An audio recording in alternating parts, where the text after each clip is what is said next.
Good afternoon, everyone. It's Anita Menon from hearthealthbrainhealth.com, encouraging healthy grieving and mindful actions. Today, my contemplative time has been all about the reasons we do what we do.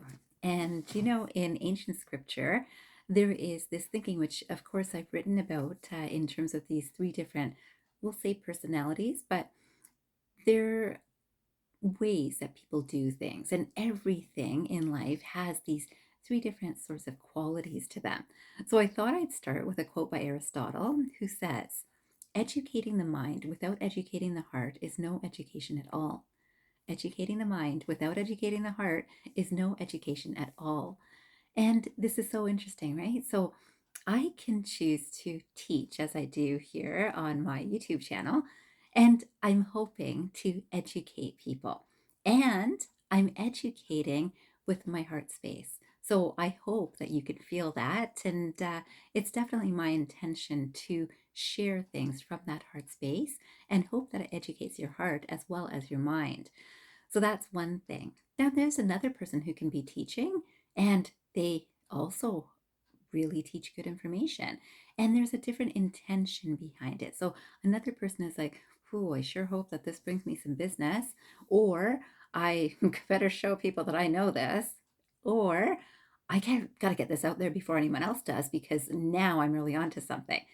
Right. And that's more of a passionate intention, right? And of course, still same good work, maybe some good videos, maybe some good educating that's happening, but from a different space. And another person is, well, I better do this. I mean, we're certainly moving into a space where people are needing to see things more in terms of videos, and I can make that. And yeah, it's probably good. I should probably do that.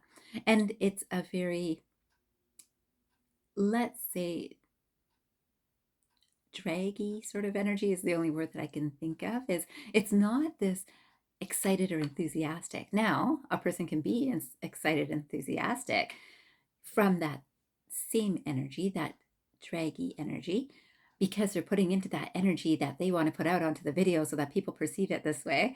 And we will never know when we're watching which space it's coming from, right?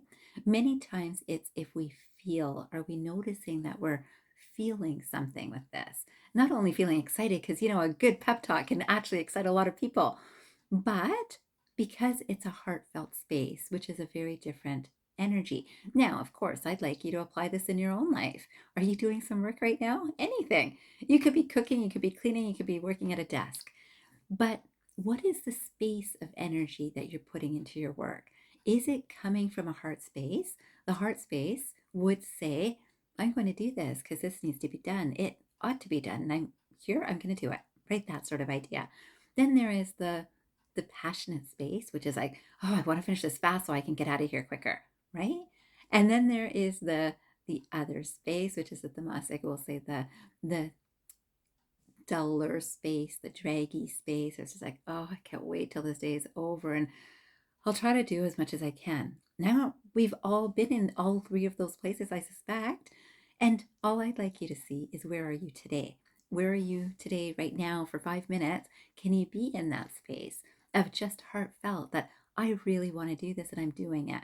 Now, some people will say, well, I go into my office and I speak to people around me in a heartfelt space, but when I'm doing my work, yeah, not so heartfelt.